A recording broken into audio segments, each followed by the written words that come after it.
Bismillahirrahmanirrahim. Assalamualaikum warahmatullahi wabarakatuh. Wahai anak-anakku, murid-muridku yang senantiasa dirahmati oleh Allah Subhanahu wa Ta'ala, marilah kita lanjutkan pelajaran kita ngaji belajar urip. Kali ini kita membahas mengenai jalan menuju kedamaian atau surga. Bagi kita umat beragama, siapa yang tidak ingin masuk surga? Atau paling tidak, siapa yang ingin masuk neraka?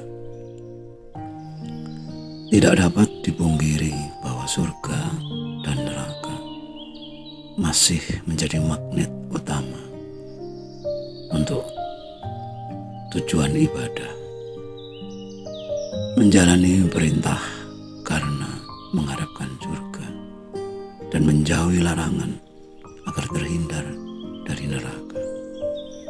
Hingga tidak mengherankan apabila doa sapu jagat jadi primadona yang selalu disertakan di dalam setiap kita berdoa. Bahagia dunia dan akhirat. Demikian bayangan orang-orang awam pada umumnya tentang doa sapu jagat. Namun sayang, hingga sekarang, setelah kehidupan berjalan ribuan tahun, kita belum mendapatkan bukti yang nyata di depan mata siapa yang telah masuk surga. Siapapun, apalagi kita sendiri. Akan tetapi surga tetap saja jadi daya tarik yang paling utama.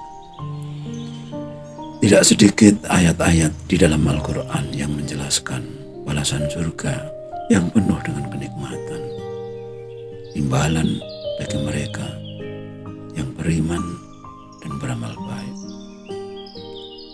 Namun tidak sedikit pula ayat-ayat yang menjelaskan pentingnya ikhlas di dalam beramal atau tanpa pamrih, hanya kepada Allah saja. Lalu bagaimana kita memahami hal ini? Di satu sisi banyak ayat yang menerangkan imbalan surga. Di sisi lain banyak ayat yang memerintahkan untuk menjalani ibadah dengan keikhlasan. Benarkah berharap surga dan takut neraka itu keluar dari jalur ikhlas? Benarkah amal kita jadi batal karenanya?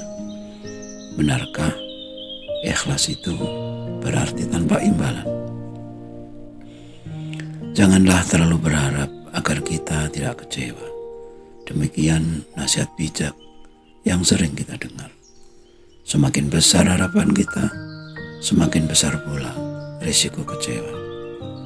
Kekecewaan yang terlalu sering dapat menyebabkan kita menjadi benci, dan kebencian itu merampas semua rasa damai yang ada di dalam hati dan pikiran kita. Disinilah ikhlas atau tanpa pamrih memegang peranan. No ikhlas, no damai. Tiada keikhlasan, tiada kedamaian. Kita semua tentu memiliki sejarah panjang yang berurusan dengan kekecewaan, baik terhadap teman, keluarga, guru, orang tua, diri sendiri, atau bahkan mungkin kecewa terhadap Tuhan. Dan biasanya merekalah yang kita anggap sebagai biang keladi kekecewaan kita. Padahal harapan kitalah sumber dari segala kekecewaan. Itulah sebabnya Al-Quran surat Al-Nasrah ayat 8 menyebutkan wa ila rabbika farghab. Kepada Tuhanmu berharaplah. Artinya hanya berharap kepada Tuhan. Namun pernahkah kita berharap kepada Tuhan? Bukankah harapan adalah keinginan. Dan keinginan itu adalah nafsu. Lalu apa maksudnya berharap kepada Tuhan? Bila kita adalah seorang hamba, bukankah harapan kita adalah dimudahkan untuk menjalankan tugas kehambaan? Bukankah kepuasan Tuhan diukur dengan ketaatan hambanya? Perintah dalam surat Al-Nasrah tersebut intinya adalah ridho Tuhan semata-mata, tanpa harapan kepada selain Tuhan. Dan apabila kita mampu menjalani hidup tanpa harapan kepada selain Tuhan, pastilah tiada kekecewaan yang akan muncul, dan damailah kita sebagai hamba yang taat dalam keikhlasan dan ikhlas di dalam ketaatan. Wahai anak-anakku, murid-muridku, cobalah tanya pada diri sendiri, benarkah selama ini aku telah hidup dalam damai? Cobalah belajar jujur, jelajahi seluruh hati dan pikiran kita. Ketika masalah ekonomi kita tidak kunjung tuntas, hutang menumpuk, banyak pinjaman berbunga, banyak kreditan yang belum selesai, bayar arisan pakai uang pinjaman, dapatkah kita merasakan hidup damai? Seandainya masalah ekonomi kita sudah aman, tidak ada masalah, semuanya lancar, namun kita terlalu cinta kepada harta atau kemilikan, rugi sedikit saja telah membuat kita menjadi trauma. Dapatkah kita menjalani hidup dengan damai? Apabila ekonomi lancar tanpa kemilikan, namun kita tidak punya pendirian yang kuat, selalu ketakutan gaya hidup orang lain, baik itu teman, tetangga, atau siapa saja, mudah terjebak dalam persaingan. Dapatkah hidup kita berjalan dengan damai? Seandainya kita mempunyai segalanya, selalu disanjung orang, namun kita menjadi lupa diri dan sombong, dapatkah hidup dengan damai? Begitu sulitkah menempuh jalan menuju kedamaian? Lalu, masihkah kita menghayalkan kenikmatan surga? Dalam sebuah hadis, Rasulullah memberikan nasihat tambahan selain apa yang telah disebutkan di atas agar mencapai hidup damai. 4 jalan menuju damai atau bahagia. Yang pertama adalah merenungi dosa-dosa yang telah lewat, yang telah kita lakukan, sehingga tidak menjadi orang yang sok suci.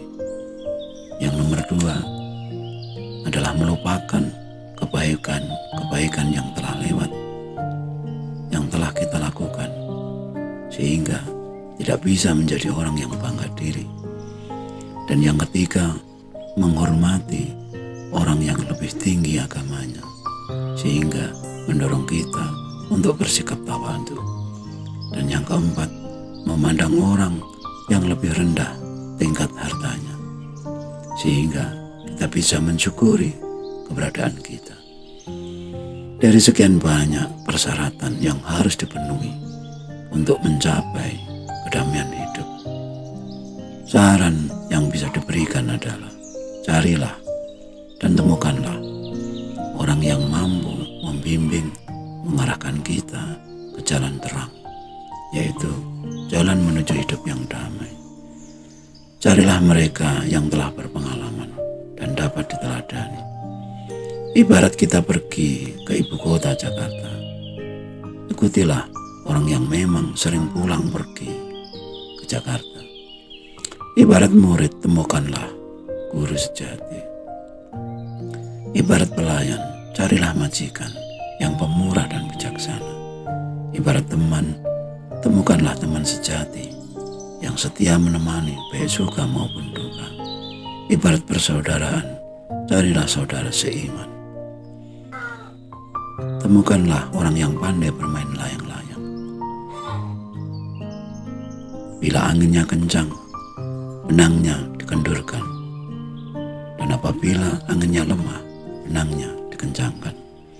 Sekali lagi, carilah dan temukanlah pembimbing yang tepat.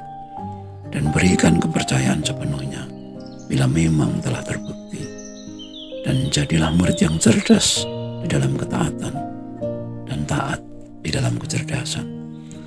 Temukanlah guru sejati di luar agar bertemu dengan guru sejati yang ada di dalam diri, agar dapat mewujudkan menjadi murid yang taat pada dirinya sendiri dan menjadi guru yang terhormat dan mulia bagi dirinya sendiri, sehingga menjadi makhluk yang berkah dan memberkahi, makhluk yang rahmatan lil alamin, sebagaimana Tuhan yang maha rahmat, Tuhan semesta alam yang rahmatan lil alamin.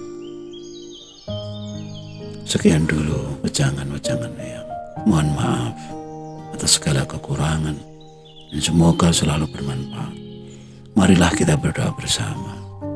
Ya Allah, mudahkanlah jalan pengabdian kami kepadamu. Amin. Ya Rabbal Alamin. Wassalamualaikum warahmatullahi wabarakatuh.